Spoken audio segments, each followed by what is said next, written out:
Eh bien, bonjour à toutes et à tous et bienvenue à ce webinaire organisé par Finance Montréal.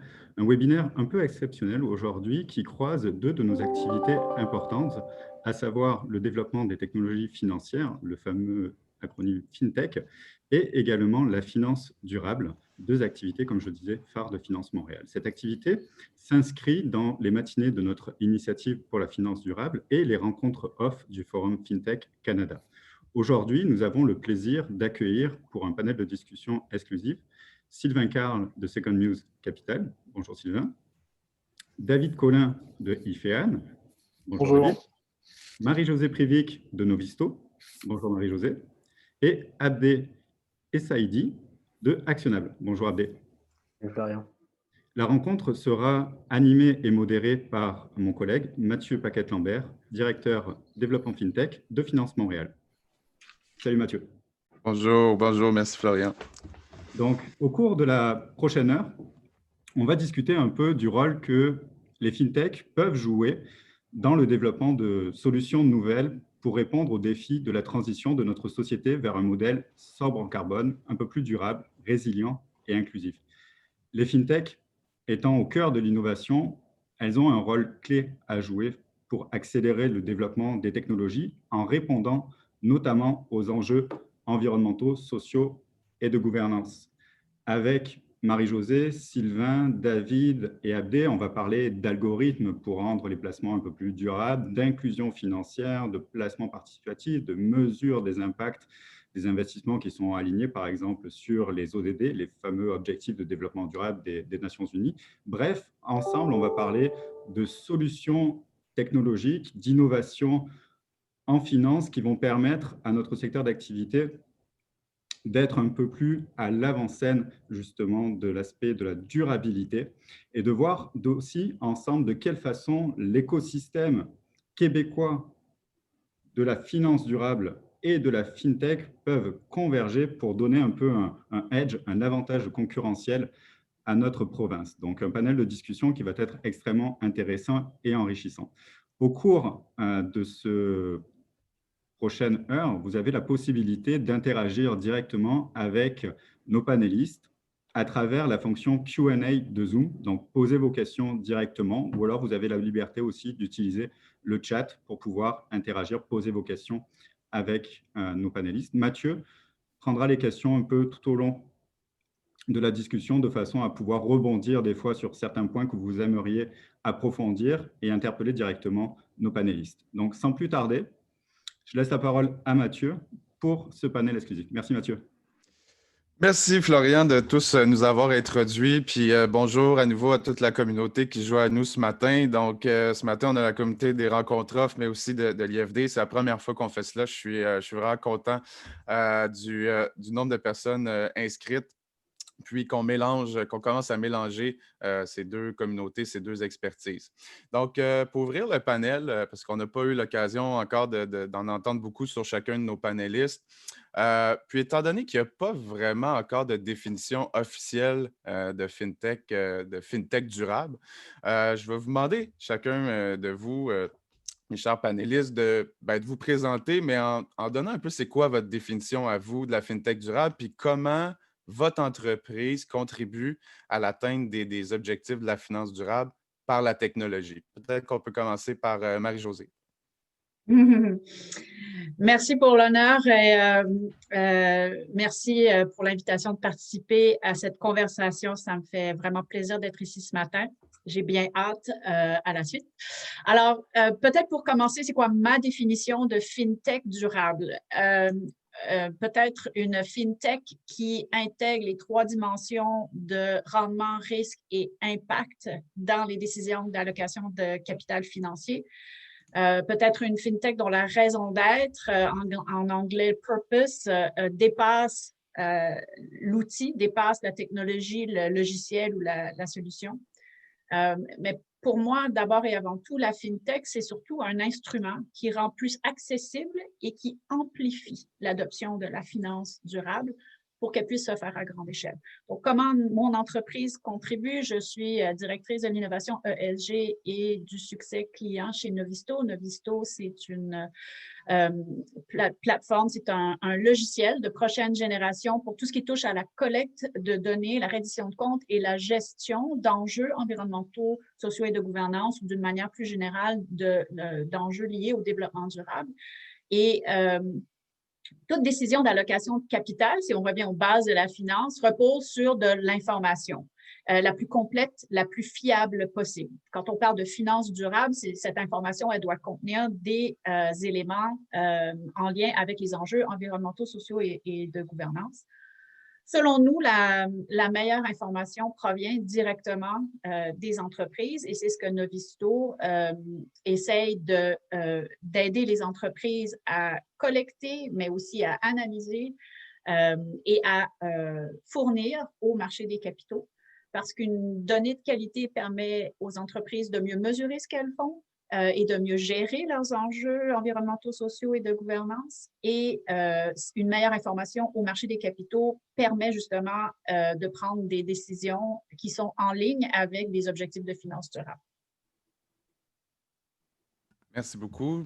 Peut-être Sylvain, je demanderai la prochaine définition. Merci Mathieu. Sylvain Carl, maintenant chez Second News Capital, on développe un fonds d'investissement en innovation climatique. Donc, on est en financement présentement et on est en train de préparer un plan d'accompagnement pour l'écosystème. Je dirais que la FinTech durable, c'est cette rencontre peut-être on aurait pensé improbable, mais tout à fait juste et pertinente de la technologie verte et propre et de la finance. Finance comme levier, comme moyen pour accomplir, comme le disait Marie-Josée, des objectifs de performance qu'on appelait jusqu'à présent extra-financières. Hein. Et donc, je pense que ma définition, ce serait qu'on est à incorporer la même rigueur aux données extra-financières que celle qu'on avait avec nos données financières. Donc, la même rigueur en termes de collecte, de gestion et d'utilisation de ces données-là à des fins stratégiques ou tactiques dans les entreprises, dans les organisations. Et puis, je pense qu'on est dans un cycle de peut-être une vingtaine d'années. On est peut-être à 10 ans d'un cycle de 20 ans où on est parti de justement comptabiliser les risques qui viennent avec les changements climatiques à aller chercher les opportunités d'impact positif qui sont reliées à ces enjeux-là. Et donc, selon moi, 2020 va marquer l'année où on va tourner la page et où ça sera une époque révolue, celle où on ne considérait pas ces risques-là. Ça sera irresponsable. On a parlé beaucoup d'investissement responsable, mais je pense qu'on va commencer à parler d'investissement irresponsable si on n'a pas pris en considération ces risques-là. Et pour faire ça, bien, ça prend les données, ça prend les systèmes et c'est là que la FinTech a l'occasion de se verdir en quelque sorte.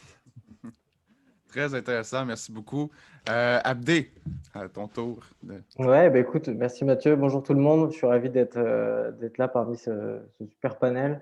Donc je vais aller droit au but pour répondre à ta question. Pour moi, une FinTech durable, bah, c'est un acteur en fait d'un écosystème technologique qui a une proposition de valeur et surtout peut-être une finalité qui est de contribuer à réorienter et redistribuer les flux financiers vers des flux qui ont un impact positif. Et ça à travers plusieurs moyens. Donc, c'est comme disait Marie-Josée, c'est vraiment des entreprises, des organisations qui sont au service en fait de cette finance durable. Et bah, typiquement, peut-être pour me présenter aussi, moi je suis Abdé Saadi, je suis vice-président Canada pour Actionam. Donc moi j'ai créé notre filiale ici en Amérique du Nord basée à Montréal et je gère les opérations de notre expansion. Et typiquement mon rôle c'est d'amener ici aussi notre raison d'être, notre mission qui est toute simple, hein, c'est de créer la valeur durable grâce à des solutions de valorisation des données, le tout de manière responsable et surtout mesurable.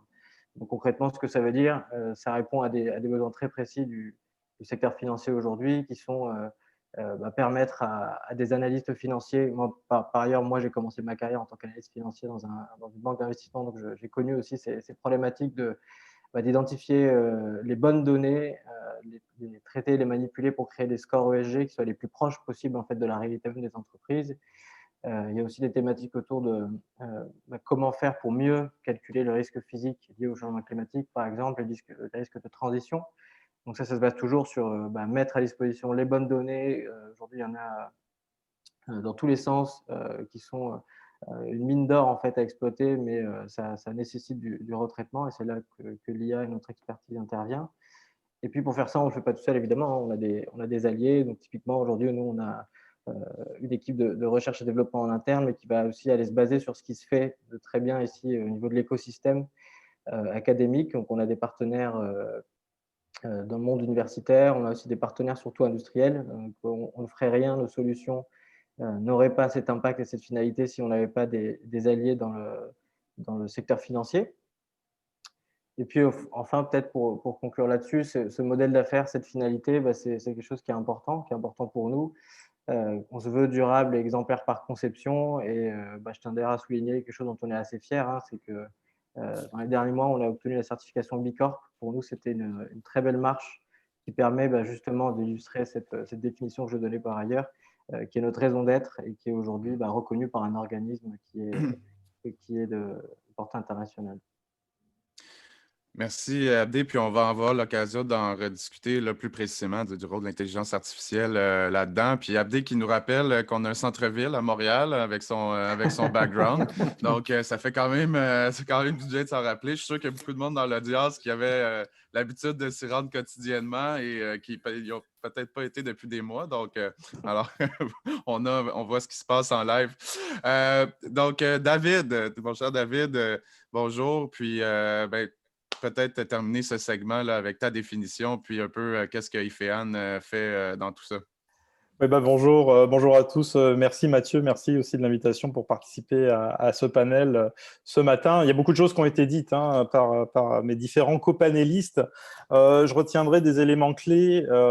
Marie-Josée a parlé du besoin de transparence, du besoin de compréhension. On a vu dans l'historique de la finance que, notamment si on se rapporte à 2008-2009, BAL 3, tout ce qui est arrivé au niveau de la transparence de la finance, et aujourd'hui, il y a ce même besoin qui arrive au niveau climatique et environnemental. Pour reprendre les autres éléments apportés par Sylvain, la convergence. Pour moi, la FinTech durable, c'est la convergence aussi de trois mondes. Le monde financier, bien évidemment, le volet technologique avec les sciences de la donnée. Abdé en a très, très bien parlé, l'a parfaitement décrit. Et également, le volet, pour nous, ce qui nous intéresse, la science environnementale. Avec IFEAN, nous, ce qu'on fait, c'est qu'on a un logiciel, une plateforme analytique qui permet à ces trois mondes de se parler, en fait. La plateforme IFEAN, elle traite les données, elle intègre des modèles d'impact qui permettent d'évaluer de manière scientifique l'impact environnemental des activités humaines et économiques, mais également les risques climatiques qui pèsent sur ces activités-là. Donc, on voit qu'aujourd'hui, ça prend une dimension très, très importante au niveau à la fois de la finance en elle-même, mais également de ses répercussions sur la société, puisque la finance, c'est elle, quelque part, qui détermine où s'en va l'argent. C'est elle qui irrigue l'économie et la société avec les flux d'argent, avec des choix qui sont faits par rapport à ça. Et aujourd'hui, la finance, elle a besoin d'outils qui lui permettent d'apprivoiser et de faire bien les choses. Et ce sont des mondes qui, au départ, ne se parlent pas comme Abdé. Nous aussi, on travaille avec des labos de recherche, aussi bien au niveau de la science de la donnée, mais aussi au niveau environnemental. Et ce sont des gens qui ne parlent pas le même langage aussi avec le monde financier. Donc la FinTech aussi, dans cette situation-là, elle permet d'établir un pont entre ces trois mondes et elle permet de développer des outils où les trois éléments convergent ensemble et permettent de répondre aux enjeux à la fois de la finance et de la société. Merci beaucoup. C'est très imagé, ça nous aide bien à comprendre. Je pense que chacune de vos réponses sont extrêmement complémentaires, puis on va revenir un peu plus loin. Mais tant qu'on s'est entendu un peu sur ce que c'était, j'aurais envie de vous demander pourquoi maintenant? parce que je suis sûr que je ne suis pas le seul à l'avoir constaté. Pourquoi en ce moment, la finance durable, l'investissement d'impact, ça se retrouve un peu plus sur toutes les lèvres, ça occupe plus de place dans l'espace public, politique? Qu'est-ce qui s'est passé récemment, selon vous, pour que ce soit le cas? Je désigne N'importe qui? personne. Vas-y, Marie-Josée. Je me lance. C'est plus facile quand on passe en premier parce que après ça, c'est difficile de rajouter des compléments d'information à des choses qui sont déjà très complètes. Moi, je dirais 3 choses. D'abord, la conscientisation des différents acteurs, autant les gouvernements, les entreprises que les individus, que la prospérité économique, environnementale et sociale sont 3 dimensions qui sont non seulement interreliées, mais elles sont concomitantes. Et l'une ne se fait pas sans l'autre et que c'est impossible, en fait, de gérer une dimension à la fois. Il faut regarder les 3 en même temps. La réalisation aussi que prospérité environnementale ou sociale ne veut pas dire déclin économique ou perte d'activité ou de valeur économique, qu'en fait, ils ne sont pas en opposition, mais ils sont tout à fait en harmonie, si je peux dire. Et d'une manière plus générale, je pense qu'il y a cette conscientisation que si on ne fait rien, on s'en va dans un mur. Sylvain, tu as l'air à te faire réagir. Est-ce que tu veux continuer? Oui, bien, sans me mettre en porte-à-faux par rapport à ce que Marie-Josée disait, je pense qu'il faut qu'effectivement, le terme qu'elle a utilisé qui est le plus pertinent, c'est concomitant. C'est-à-dire qu'on ne peut pas non plus poursuivre une croissance infinie sur des ressources finies, donc les ressources physiques et l'énergie qu'on utilise aujourd'hui vient de ressources qui ne sont pas infinies.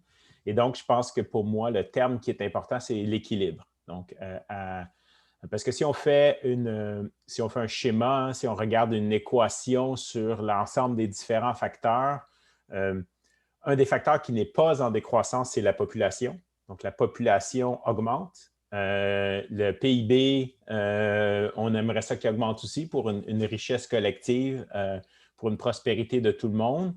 Je rappelle qu'il y a encore des inégalités flagrantes dans ce monde-là. On est loin d'être un système où c'est égal, tout le monde a les mêmes chances et les mêmes conditions. Et donc, pour moi, c'est cette question d'équilibre-là. Et c'est pour ça que quand on parle de gestion saine et responsable, il y a aussi ce principe-là de balancer. Et parfois, je pense que j'espère que la FinTech, que les données, que ces principes-là de gestion vont nous aider à être plus éclairés et avoir moins d'angle mort. Parce que souvent, dans certains discours publics, on a cette notion-là d'optimiser certaines facettes sans considérer comment ça se rebalance ou comment ça se répercute dans d'autres secteurs, dans d'autres facettes. Donc, je garderai ça en tête quand même pour complémenter ce que Marie-Josée apportait. Par rapport à ce que tu disais, Sylvain, à l'instant, moi, le mot que je retiens et que j'aime beaucoup aussi dans cette définition, c'est le sujet de l'angle mort, en fait. Parce que aujourd'hui, il y a plusieurs facteurs qui ont très bien été décrits par Marie-Josée. On a de la pression réglementaire, de la pression du public, on a des risques croissants qui commencent à se voir, en fait, tout simplement. Mais il y a aussi un sujet d'angle mort qui se couvre de plus en plus avec des données de plus en plus accessibles et en plus grande quantité. Et donc ça permet vraiment de changer, de pivoter en termes de point de vue et de se dire on est capable maintenant de couvrir de manière moins subjective des thématiques plus complexes qui sont très proches de la réalité. On a en cherché des données du terrain, en fait, de ce que font vraiment les entreprises au niveau E, S et G. Ça, c'est le premier point. Et puis moi, peut-être avec ma casquette aussi d'entrepreneuriat, il y a aussi une question d'opportunité en fait, derrière tout ça. Je ne parle pas forcément d'actionnable, c'est de manière générale. Il y a une conscientisation et même un switch en quelque sorte, que le sujet de la finance durable, ce n'est plus un centre de coût, comme on pouvait l'imaginer il y a quelques années, mais ça devient un vrai secteur d'opportunité où il y a une viabilité, une rentabilité aussi à la clé. On pourrait discuter de ce que ça veut dire vis-à-vis du capitalisme, etc., mais je pense que ce n'est pas le sujet. Mais moi, je retiens un exemple qui est assez frappant, c'est le fonds d'investissement BlackRock, début 2020, la lettre ouverte de son CEO, Larry Fink, qui expliquait beaucoup de choses. Et moi, la phrase que j'ai vraiment retenue, c'est lui-même qui a appelé à un capitalisme, donc il ne remet pas en question le capitalisme, mais plus transparent et plus efficace. Et donc ça, pour moi, ça illustre aussi le changement de mentalité qui commence à s'opérer. On est loin hein, de tout couvrir, mais en tout cas, ça va dans le bon sens. Peut-être pour complémenter un petit peu ce qui vient d'être dit hein, en référence à tout ça. Bon, la prise de conscience est évidente. Les moyens technologiques aussi sont de plus en plus présents. La compréhension de la science environnementale aussi par le public, hein, comprendre exactement ce qui se passe, fait aussi réagir les gens et amène des demandes à la fois du public, donc du marché. Il y a des gens qui souhaitent maintenant avoir des produits financiers qui correspondent exactement à l'impact environnemental ou sociétal qui est recherché. Ils veulent que leur argent soit utile à ce niveau-là. Donc, ça oblige, bien évidemment, d'une part, les pouvoirs publics à se remettre en question. Puis, on voit beaucoup de choses qui progressent à ce niveau-là, notamment en Europe. Il y a des stress tests climatiques qui sont mis en place auprès des banques, des assurances. Il y a des choses qui bougent à ce niveau-là. Mais également et surtout, comment les institutions financières peuvent répondre à ce besoin-là. Aujourd'hui, les gens sont conscients de la situation. Il y a une citation de McCartney qu'on connaît bien ici au Canada, qui est maintenant gouverneur de la Banque d'Angleterre, qui a dit « Toute entreprise ne s'adaptant pas au changement climatique fera banqueroute ». Donc, la situation, elle est quand même clairement définie. C'est l'horizon de temps qui est toujours un élément pour s'approprier les choses, c'est le temps long là, qui est nécessaire pour s'approprier ces éléments-là. Donc, il y a toute cette convergence des maturités, finalement, avec les solutions maintenant qui sont disponibles pour être capables de répondre efficacement à ces enjeux-là. Merci pour votre insight. Puis on commence à avoir des questions qui rentrent dans la section Q&A. Puis bon, la première question qui vient malheureusement d'un participant anonyme, mais on a beaucoup de monde qui sont plus FinTech dans l'audience, j'imagine. Puis qui aimerait avoir peut-être plus des exemples vraiment concrets là, de la contribution de la FinTech. Puis moi, j'ajouterais là, à ma question, à la question de notre participant, est-ce que l'impact des FinTech, ou en fait, est-ce qu'elles vont autant contribuer à la transformation durable de l'industrie qu'actuellement elles contribuent à leur transformation numérique? Puis auriez-vous justement des exemples concrets à mettre, à associer à ça? Moi, je peux prendre, vas-y, Abdé. peut-être la réponse peut-être très concrète par rapport à la question de notre spectateur et puis j'élargirai sur la tienne. Aujourd'hui, un des pain points qu'on voit nous par exemple les gestionnaires d'actifs avec qui on travaille, il y a des équipes d'analystes ESG entières hein, qui vont décortiquer de l'information pour mettre in fine une note, un score à un actif dans lequel investir ou pas, et c'est d'en dire la rentabilité. 60% du temps de ces personnes-là, tous les jours, ils passaient à collecter de la donnée. Donc, aller chercher de l'information, aller la comprendre, la mettre au bon format pour la normaliser, la rendre comparable à d'autres types d'informations, lire des rapports dans tous les sens. C'est une énorme partie du travail, mais ce n'est pas forcément là qu'on les attend. Un analyste financier, son objectif, c'est de donner une recommandation sur le bon choix d'investissement. Donc, typiquement, nous, quand on passe après être parti, notre objectif en fournissant des solutions qui vont extraire, automatiser l'analyse de rapports avec des briques de Natural Language Processing qui vont automatiser l'extraction de données. Il y a aujourd'hui des dizaines et des dizaines de bases de données de rapports financiers, extra-financiers d'entreprise. Il faut aller les chercher. En fait, aller chercher, ça prend du temps. Aujourd'hui, avec de l'IA, on est capable d'aller ratisser très large sur Internet pour aller chercher cette information-là. En face, on va pouvoir aussi aller ratisser les médias, inclure les médias sociaux, pour essayer d'identifier la perception du marché vis-à-vis d'un actif. Et en combinant tout ça, pouvoir remonter à cet analyste financier l'information qui est pré-processée, qui n'est pas brute, mais qui n'est pas totalement traitée, pour qu'il puisse avoir tous les éléments de la bonne prise de décision. Et donc, le 60% dont je vous parlais au début, il se contracte pour passer à 20-25% de son temps par semaine qui devient du complément de ces algorithmes et de ces sorties-là, où il va pouvoir dégager 40% de son temps pour se concentrer sur ce qu'il sait faire de mieux, c'est analyser, donner des critères de décision à son gestionnaire d'actifs ou en tout cas à son équipe pour pouvoir faire une bonne décision d'investissement. Donc ça, c'est un exemple qui se veut très concret et qui est surtout basé sur la donnée. Hein. Comme vous pouvez comprendre dans mon discours, l'IA, c'est une petite brique dans tout ça. Aujourd'hui, il y en a des algorithmes, il faut savoir quelles données je vais leur donner à manger. Et puis pour répondre à ta question aussi, Mathieu, par rapport à la transformation au niveau de la durabilité, ce cas-là dont je vous parle, c'est un cas qui a un impact indirect. Évidemment, ces algorithmes-là, ils ne vont pas changer la finalité durable de flux financiers. Ils vont permettre en tout cas de dégager plus de temps, plus de ressources et être plus efficaces dans l'allocation de la bonne décision d'investissement pour des actifs financiers durables. Et donc cet impact indirect, je pense que c'est là où les fintechs ont un énorme rôle à jouer. Il y en a aussi dans des cas où c'est des impacts directs. Mais en tout cas, c'est donner les moyens à ceux qui ont les actifs entre les mains, qui veulent faire ce switch, de le faire plus vite et de le faire plus efficacement. Intéressant. Puis, peut-être, je fais référence à une discussion qu'on a eue dans notre appel préparatoire. On parlait de rapport versus tableau de bord. C'était assez intéressant. Est-ce que c'est justement, vous pensez que c'est la technologie qui nous permet de passer de l'un à l'autre? Puis, est-ce que c'est ça qui fait en fait que ça peut devenir plus mainstream? Je peux peut-être commencer avec des éléments de réponse sur celle-là, et puis peut-être pour faire du pouce aussi sur ce que Abdi disait tout à l'heure pour répondre à la question précédente.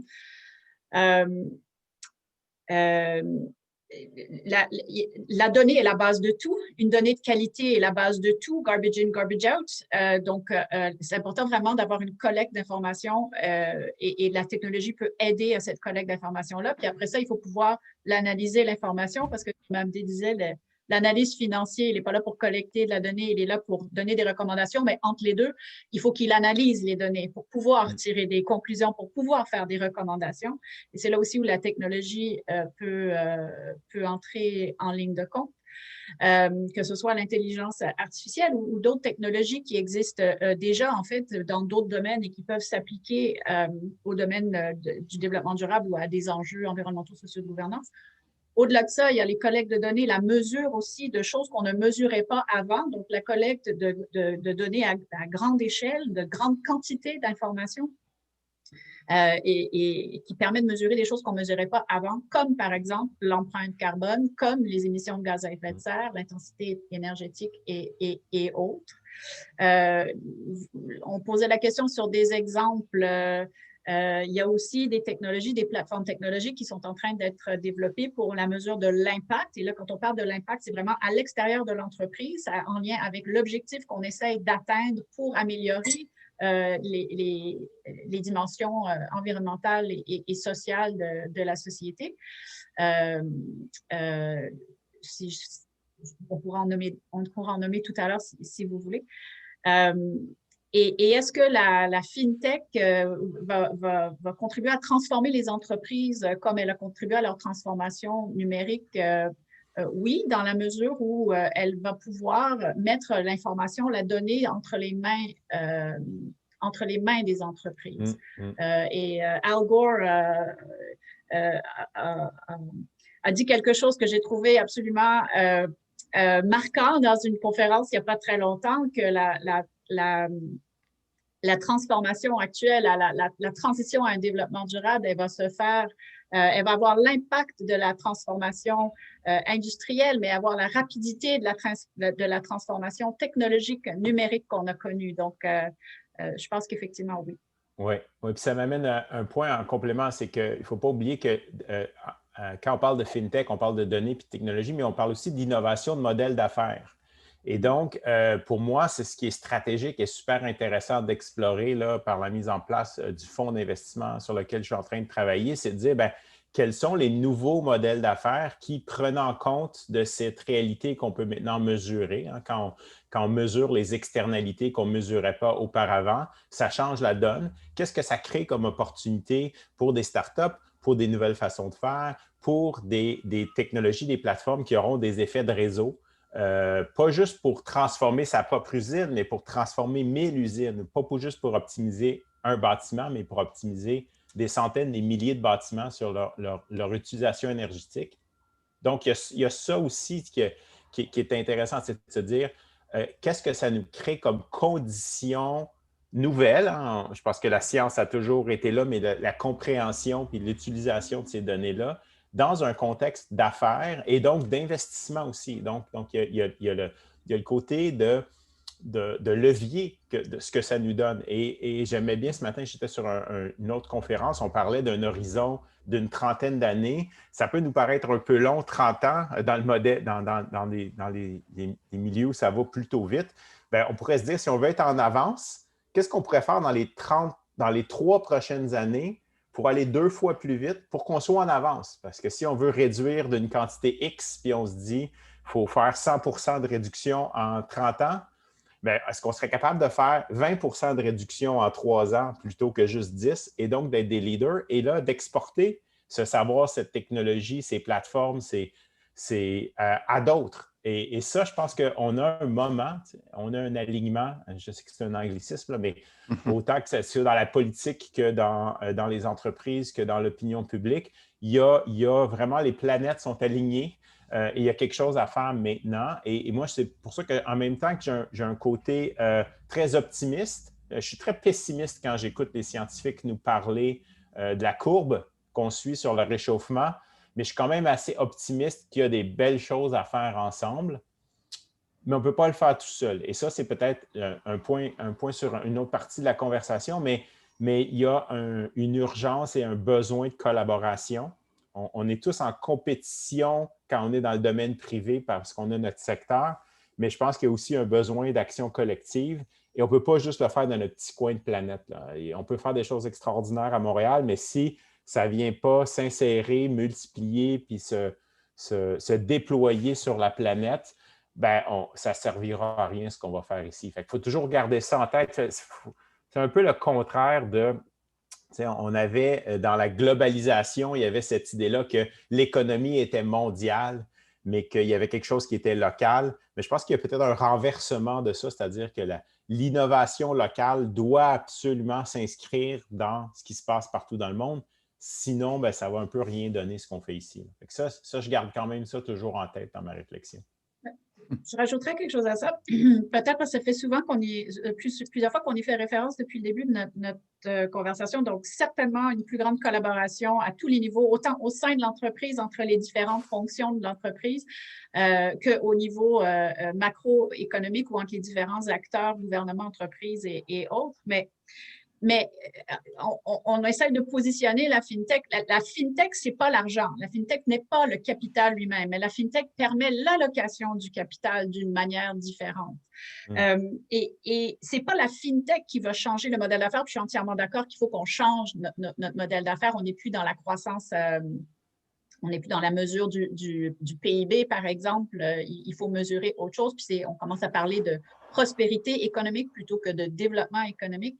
Mais la FinTech n'est pas la solution. La FinTech va permettre de déployer les solutions. Donc, c'est vraiment de la remettre dans son contexte comme instrument et facilitateur.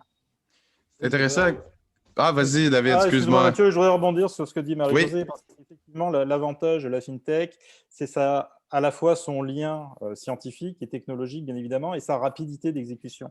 Et c'est là où la FinTech devient un élément accélérateur. Moi, je viens de la grande entreprise, j'ai travaillé pendant 21 ans pour une grande institution financière, dont 10 ans dans des équipes d'innovation. Et je connais les délais d'adoption dans la grande entreprise pour des nouvelles technologies, revoir des modèles d'affaires, etc. On a la chance au Canada d'avoir des banques très solides, des institutions financières très solides. Par contre, elles sont très prudentes, ça va avec. Donc, les fintechs sont là aussi pour, quelque part, venir réduire le risque des institutions financières parce que nous, on avance vite, on va vite, on risque notre argent, nous-mêmes, là-dedans, on avance. Et donc, il y a toute une partie du risque que nous, on a déjà absorbé pour se rendre où on est rendu actuellement. Et ça, à ce niveau-là, c'est un véritable accélérateur, donc pas seulement au niveau technologique, adoption de nouvelles façons de faire, etc., mais aussi au niveau du risque d'y aller ou pas pour les institutions financières. Puis ça, je pense que c'est un point qui est quand même assez important et qui est à saisir par les institutions financières. Oui. Non, puis le besoin de cadres de référence puis de mesures communes. Je pense qu'on commence à voir l'émergence de cadres de référence, de frameworks, de méthodologies. Mais ensuite, ce qui est en dessous de ça, c'est quoi les données qu'on met dans l'équation?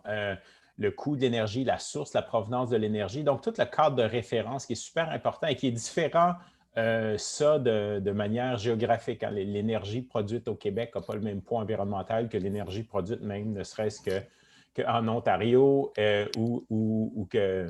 Tu sais, par exemple, quand on lit la littérature francophone sur l'énergie, bien, si on a un contexte français, on parle beaucoup d'énergie nucléaire, ce qui ne fait pas partie du tout là, du cadre de référence de ce qu'on a ici au Québec, au Canada. Donc, je pense qu'il faut aussi être capable de développer notre propre expertise, notre propre cadre de référence et de le déployer de manière compatible avec l'ensemble de ce qui se passe autour de nous. Et puis après ça, selon la grandeur de notre cercle ou de notre géographie, je le disais tantôt, je parlais du monde, mais je pense qu'on peut regarder le nord-est de l'Amérique du Nord comme un bassin intéressant pour nous au Québec. On ne peut pas se détacher de ce qui se passe en Ontario, au Vermont, au Maine, dans l'État de New York ou dans les Maritimes. Ça fait partie d'un environnement assez similaire en termes, de systèmes qui soient informatiques, énergétiques ou même de transport ou logistique, mais aussi d'environnement naturel. Ça, je pense que c'est un élément aussi qui revient grandement. Il ne faut pas oublier, on a 40 ans de mouvement écologique au Québec. On a des réseaux d'activistes extraordinaires. Là, il y a une rencontre qui n'est pas toujours confortable, mais qui est nécessaire, je dirais, entre les activistes écologistes, et j'ai des gens autour de moi qui viennent de ce milieu-là, et le milieu d'innovation puis d'entrepreneuriat. Et il faut avoir certaines conversations plus difficiles. Je pense qu'au Québec, on a un contexte social, on a un contexte culturel où on peut se permettre d'avoir certaines conversations plus difficiles que peut-être qui n'auront pas lieu ailleurs. Et ça, c'est un avantage qu'on a aussi. Je pense qu'on a une société beaucoup plus progressiste, beaucoup plus inclusive, même si on a encore du chemin à faire. Et ça, c'est un actif qu'on possède comme société. Il n'est pas financier et il n'est pas technologique, mais il complémente et il nous permet d'aller ailleurs. Et ça, je pense qu'il faut y réfléchir aussi dans notre mise en œuvre de notre écosystème et de nos possibilités. C'est intéressant, puis ça revient aussi à la notion qu'on parlait au début que la FinTech dans le contexte là, de finances durables, ben, c'est un pont pour aider différentes audiences à mieux se comprendre. Puis tu viens d'en donner un autre très bon exemple. Hein, puis justement, le milieu financier puis le milieu de l'activisme environnemental, on peut s'imaginer que, en effet, c'est peut-être pas toujours facile de parler un langage commun. As-tu d'ailleurs... C'est un euphémisme, je te dirais juste ça. OK. Mais je vais aller plus vers Abdé et David parce que je sais que vous avez un partenariat ensemble qui repose là, sur le développement de solutions d'intelligence artificielle. Justement, plus concrètement, on l'a mentionné quand même rapidement au départ. Là, puis à Montréal, hein, c'est un sujet tout le temps très d'actualité et chaud, l'intelligence artificielle. Donc, en quoi l'intégration de l'IA là, dans les enjeux sociétaux, environnementaux, ça constitue une opportunité pour le secteur financier, selon vous? Puis, pouvez-vous aussi nous en dire un petit peu plus sur votre partenariat? Là?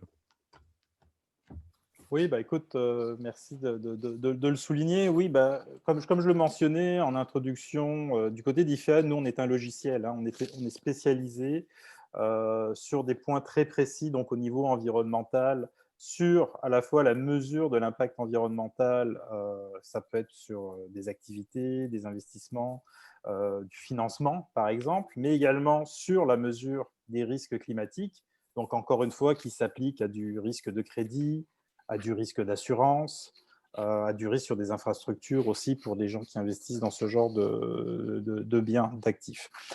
On est spécialisé, on est très pointu là-dessus. On travaille avec Actionable qui, eux, ont une vision plus large. Ils sont capables d'intégrer notre solution dans un modèle ESG, donc qui comprend à la fois les éléments sociaux et de gouvernance, qui est beaucoup plus large pour l'entreprise, où nous, on vient répondre à un point spécifique. Donc, à la fois, ils ont une vision globale sur les trois piliers de l'ESG et ils savent comment nous intégrer de manière efficace et adéquate dans cette vision globale-là. Donc, c'est là où on collabore sur différents dossiers.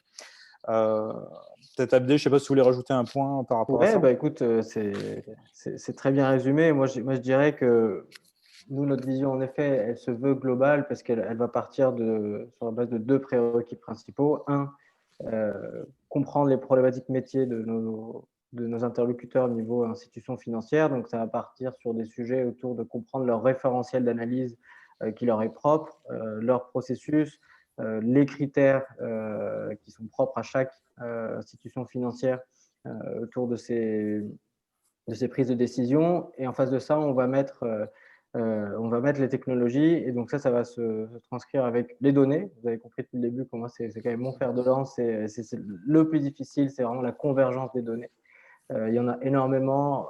Elles ont souvent été mises de côté par les experts et les grands pontes de l'analyse ESG pour plein de bonnes raisons. Aujourd'hui, ce n'est pas forcément pertinent. Donc, nous, on veut les mettre sur la table et ensuite mettre les bonnes technologies qui répondent aux besoins. Nous, on n'a pas la prétention de réinventer la roue. Moi, quand j'ai rencontré David et quand on est rentré dans le fond de la solution IFEAN, on s'est rendu compte chez Actionable que ça répondait à des besoins très précis chez nos clients. Donc, nous, ce qu'on souhaite, c'est pouvoir l'intégrer dans l'ensemble de ce paysage-là pour que ça ait du sens pour répondre à un besoin précis et que quand on parte, le client soit content et soit autonome surtout. Donc ça fait partie de la philosophie qui fait qu'on s'entend parfaitement avec Comfys et puis avec IFEAN. Et puis par contre, il y a aussi un autre sujet qui est fun que j'ai envie de mentionner ici, c'est les marchés. C'est-à-dire que IFEAN est né ici au Canada. Nous, on est né en France et on est en train de faire les cheminements dans les 2 sens où il y a de l'entraide aussi pour pénétrer les 2 marchés de part et d'autre de l'Atlantique de manière complémentaire, toujours sur notre modèle, pour profiter de l'attraction de chacun des 2 côtés. Donc, encore plus de synergie qu'on aurait pu penser, pas juste au niveau technologique, mais aussi au niveau développement des affaires, là, finalement, pour ça. Puis d'ailleurs, pour faire le pont un peu, là, ici, on a Navisto, Actionable, IFEAN. On a vraiment comme une nouvelle génération de startups là, en FinTech, plus FinTech durable qui semble se créer en ce moment au Québec. Puis pour lancer la discussion par rapport à ça, je vais m'adresser à Sylvain, parce que, tu es quand même quelqu'un de connu dans le milieu des startups, de l'investissement en capital de risque à Montréal, monter des accélérateurs. Donc, selon toi, est-ce que l'industrie, justement, là, du capital de risque est prêt à accompagner là, le développement de cette nouvelle génération d'entreprises-là? Puis à quelle vitesse aussi, penses-tu? Oui. Ben, je pense qu'il y a 2 choses. Il y a l'évolution de ce qu'on considère la finance verte ou l'économie verte. Si on recule il y a 20 ans, ce qui était là, les technologies propres version 1.0, c'était beaucoup autour de la production d'énergie, des systèmes, des infrastructures, là, des horizons très, très longs. Là. Il y a des gens qui se sont cassés les dents là, dans le Clean Tech 1.0, comme on dit. Là. Il y a des milliards qui ont été investis et qui n'ont pas amené des retours dans un horizon de 10 ans là, dans les fonds de capitaux de risque. Mais si on avance de 20 ans, où on est rendu aujourd'hui, l'énergie solaire est moins chère, plus efficace que tous les plus optimistes avaient prévu. Là. Donc, je pense que là, il faut vraiment considérer qu'on est sur la 2e ou peut-être même la 3e génération d'innovation qui se font par-dessus des infrastructures, des systèmes existants. Et c'est pour ça que les données sont tellement importantes. L'efficacité, l'optimisation, ça va être des grands thèmes là-dedans. Et on a à Montréal, tu en as déjà nommé quelques-unes qui sont sur le panel, mais moi, je suis aviseur de Metrio, qui est une autre compagnie qui fait des données de ESG pour les rapports. Il y a l'initiative Oxia, qui est une autre compagnie là, qui développe des systèmes à Montréal. Il y a l'Esplanade, qui a toute une cohorte pour aider les startups à mesurer leurs promesses d'impact. Puis ça, je pense que c'est là qu'on se situe entre les grandes compagnies publiques ou les grandes compagnies privées qui ont beaucoup de données et qui ont des défis d'intégrer tout ça pour générer des rapports qui regardent le passé, mais toutes les petites et les grandes compagnies qui font des promesses de performance future par rapport à leurs mesures, par exemple, d'être la sobriété carbone ou d'être neutre en carbone. Et donc, de regarder un peu ça comme des marchés, de dire, OK, bien, s'il y a tellement de compagnies qui veulent avoir une performance pour réduire leur impact environnemental, est-ce qu'on a assez d'offres qui peuvent venir balancer. Et c'est là qu'il y a comme tout un autre marché. Là, la bourse du carbone, pour les gens FinTech, elle bouge à une vitesse astronomiquement lente. Là. Comment est-ce que les marchés de carbone vont se numériser, vont bouger de plus en plus vite, qu'on va avoir du temps réel, de la prédiction, de la prévision, tout ce qu'on prend pour acquis là, dans la FinTech d'aujourd'hui. Ça n'existe pas encore dans les marchés de carbone. Hein. C'est encore des transactions avec des horizons super lents. Le marché réglementaire versus le marché volontaire, ça, c'est tout un grand secteur qui va bouger énormément parce que si vous allez sur un engin de recherche puis vous cherchez là, les commitments ou les promesses de carbon negative ou carbon neutral des grandes compagnies privées, ce qui s'est promis dans la dernière année dépasse tout ce qui s'est fait dans les 20 années précédentes. Comment on va livrer ça? D'où ils vont venir, que ce soit des crédits carbone ou que ce soit des réductions ou des efficacités? C'est ça le point de bascule sur lequel on est rendu. Il y a eu le premier qui était la finance qui réalise que d'intégrer les risques, de ne pas intégrer les risques, c'était irresponsable. Puis le deuxième, là, c'est le point de bascule de la demande qui va dépasser l'offre. On l'a vu, là, les green bonds en Allemagne il y a quelques semaines. Je pense que c'était 200 milliards qui étaient offerts, puis il y a eu 5 fois la demande de ce qui était offert en termes de ce type de produit pour financer des produits à impact environnemental positif ou de la transition énergétique. C'est là qu'on est rendu. C'est pour ça que on a encore plus besoin. Fait que moi, j'espère et je vois qu'il y en aura 10, 20, 40 compagnies à Montréal, au Québec, qui seront autour des données et chacune va appliquer son expertise, son filtre. Mais c'est parce qu'on a cette rencontre-là puis ces intersections-là qui n'existent peut-être pas ailleurs. Tu sais. On l'a vu aussi à New York, par exemple. Nous, on a plusieurs programmes à New York. Il y a peu d'institutions financières qui n'ont pas déjà fait des engagements par rapport à une finance plus verte. Mais après, comment ça va se déployer, sur quelle plateforme, comment ça va être intégré dans leur processus de gestion, dans leur rapport annuel. Il va y avoir tellement d'actions de ce côté-là. Fait que ça va être... c'est le premier d'une longue série, ce panel, j'en suis certain.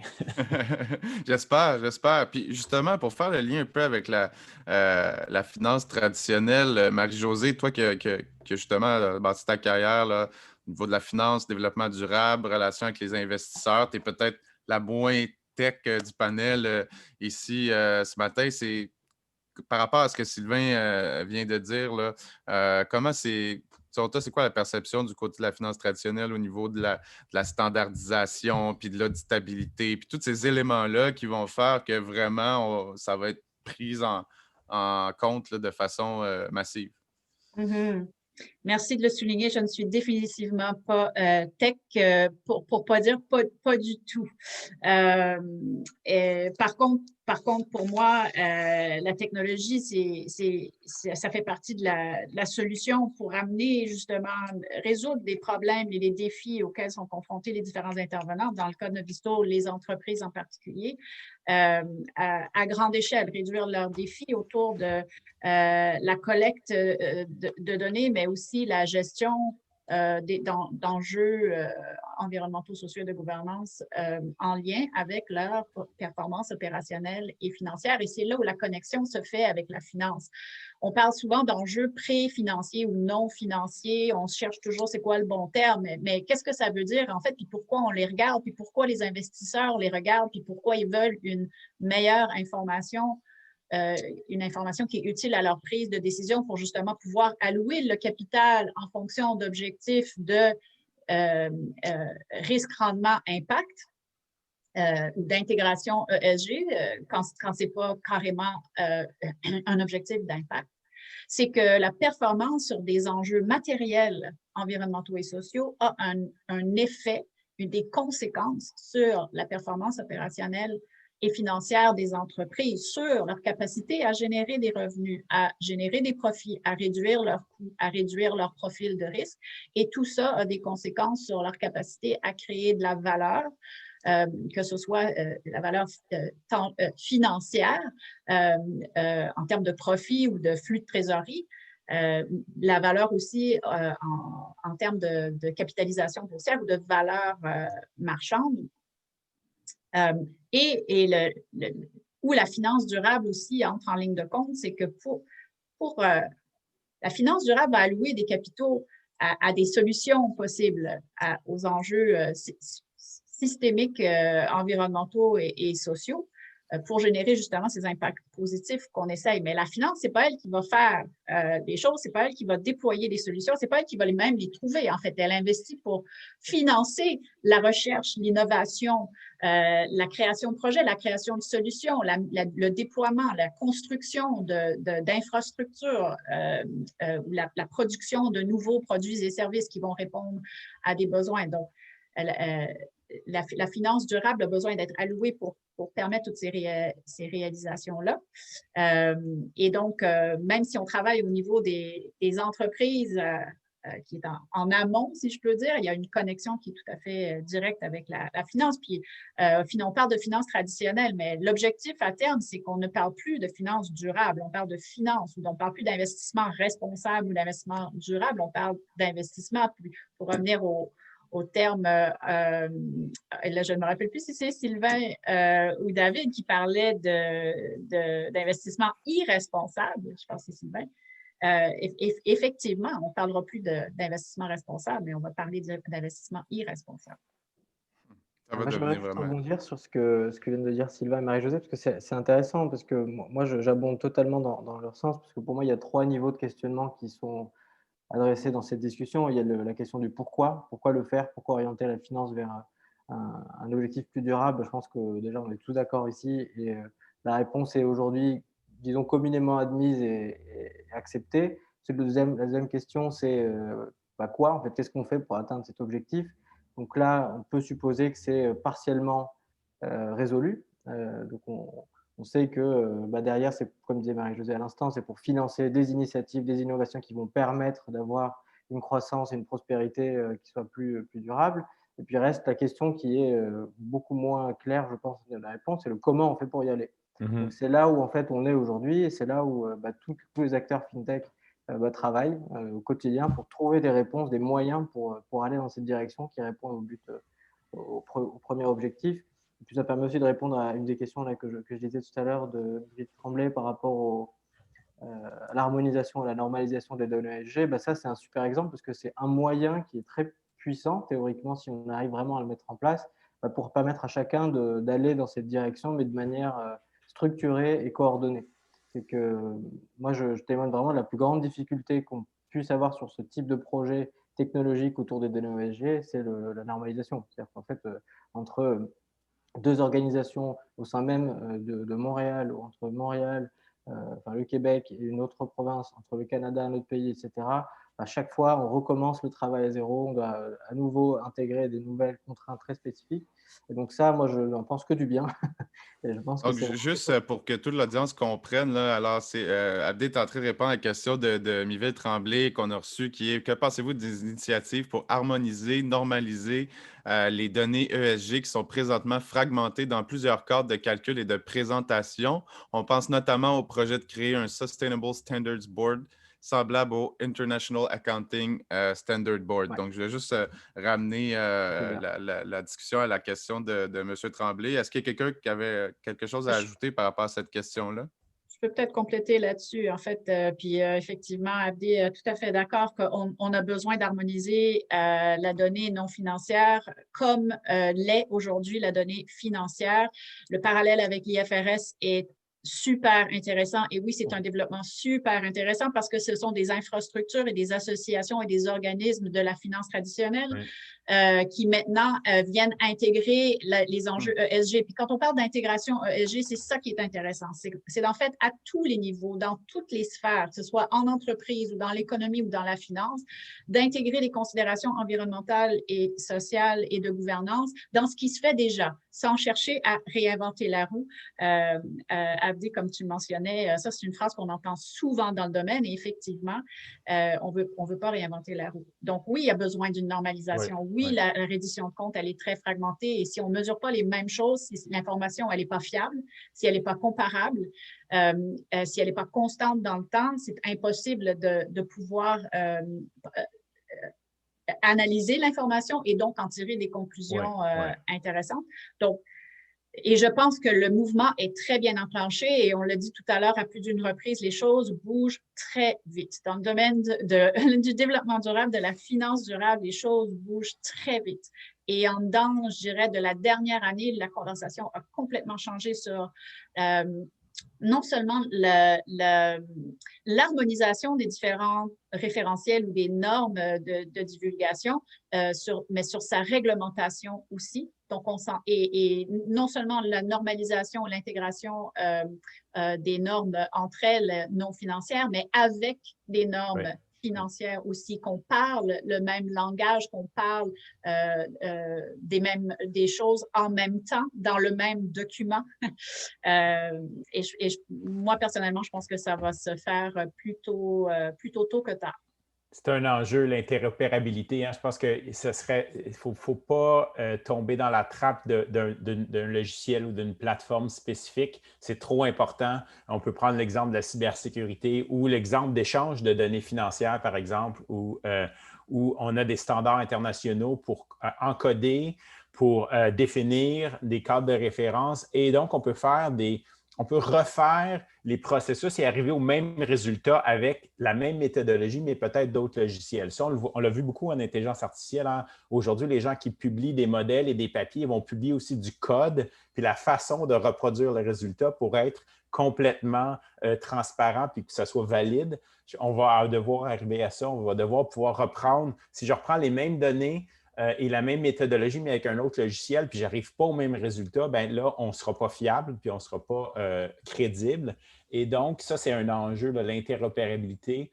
Et c'est peut-être quelque chose aussi sur lequel Montréal pourrait se positionner pour dire, bien, pour avoir travaillé dans d'autres domaines, là, il y a des groupes internationaux sur les références et sur l'interopérabilité. Mais peut-être qu'il y a une place à prendre sur l'échiquier mondial de dire, bien, nous allons aider à coordonner ces efforts et s'intégrer avec les différentes places d'affaires et places de finances sur cet enjeu spécifique-là, puisque les mégadonnées est une des expertises qu'on possède ici.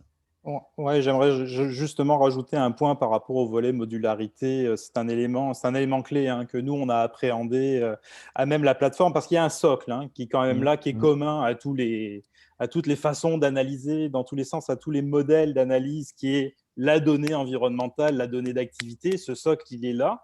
Après, il y a une capacité à modularité, parce qu'effectivement, aujourd'hui, il y a des pistes pour uniformiser la façon de scorer les différents impacts ou les différents risques, mais ce n'est pas encore uniforme.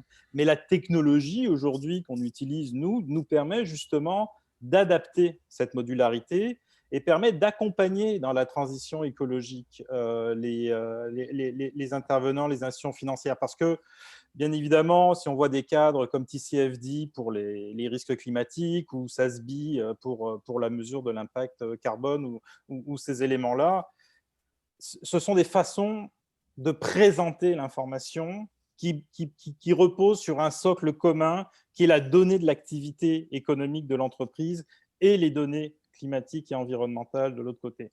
Donc, la technologie aujourd'hui, dans une plateforme notamment comme IFEAN, ça permet de s'adapter à ces différentes façons de livrer l'information et ça permettra dans le temps d'aboutir à éventuellement, on parlait d'uniformisation de la façon de mesurer. Donc, la technologie adresse aussi ces éléments-là aujourd'hui. C'est déjà la fin. Ça passe toujours plus vite que je le pense. Merci beaucoup d'avoir été là avec nous ce matin. Puis je pense que c'était la première, mais c'est certainement pas la dernière fois où à Finance Montréal, on se fait croiser la communauté FinTech avec la communauté finance durable. D'ailleurs, là, comme mot de la fin, on va avoir des activités par rapport à ça. En fait, un programme par rapport à ça qui va venir en 2021 avec Finance Montréal, en lien avec le programme numérique Québec-France, mais il va y avoir une cohorte spécialement là, pour la FinTech durable. Donc, encore une fois, merci. Puis, pour notre communauté, les 2 prochains événements, on en a un le 8 décembre qui est en FinTech sur la modernisation des infrastructures de paiement au Canada. Donc, on va faire une mise à jour là-dessus sur les travaux de Paiement Canada avec, entre autres, des entreprises montréalaises. Puis, on a aussi un atelier là, de l'IFD sur sur les labels sur les labels ESG qui va avoir lieu le 10 décembre prochain. Si vous voulez savoir c'est quoi un label, ben inscrivez-vous. Alors, sur ça, je vais repasser la parole à mon collègue Florian pour le mot de la fin. Merci Mathieu, merci Marie-Josée, Sylvain, Abdé, David. Je pense qu'on aurait pu très facilement tenir la parole pendant encore 1 heure. Beaucoup de questions, beaucoup d'interactions avec les gens qui ont assisté à cette rencontre off/initiative pour la finance durable pour la première fois. Ça me donne beaucoup de pistes de réflexion et puis peut-être d'avoir un follow-up dans quelques semaines ensemble pour pouvoir poursuivre et affiner certains des points qui ont été abordés. Définitivement, ce que je retiens, c'est que la tech, l'innovation a un rôle fondamental à jouer aujourd'hui dans l'intégration des facteurs environnementaux, sociaux, de gouvernance dans les prises de décision. De la même façon, et puis Marie-Josée, tu le disais très bien, de la même façon que les fintechs contribuent à la digitalisation, à la numérisation des services financiers, ça va contribuer aussi de façon indéniable à intégrer des éléments de durabilité au niveau des produits, au niveau des services, des façons de faire, de façon à pouvoir canaliser les flux de capitaux vers des modèles plus sobres en carbone, plus résilients, plus durables, alignés sur les accords de Paris avec un objectif 2030, un objectif 2050. La donnée est au cœur un peu de tout cela, pas de grande surprise. Puis ironiquement, la donnée ESG est peut-être devenue le nouveau pétrole sur lesquels les fintechs durables vont reposer. Donc sur ce, je vous remercie beaucoup d'avoir participé à cette rencontre assez exclusive. Définitivement, ça me donne le goût de partir avec une nouvelle rencontre au début de l'année 2021, toujours sur le croisement fintech et finance durable. Merci beaucoup. Merci à tous. Bonne journée. Merci à vous. Bonne journée. Bonne journée. Merci, au revoir.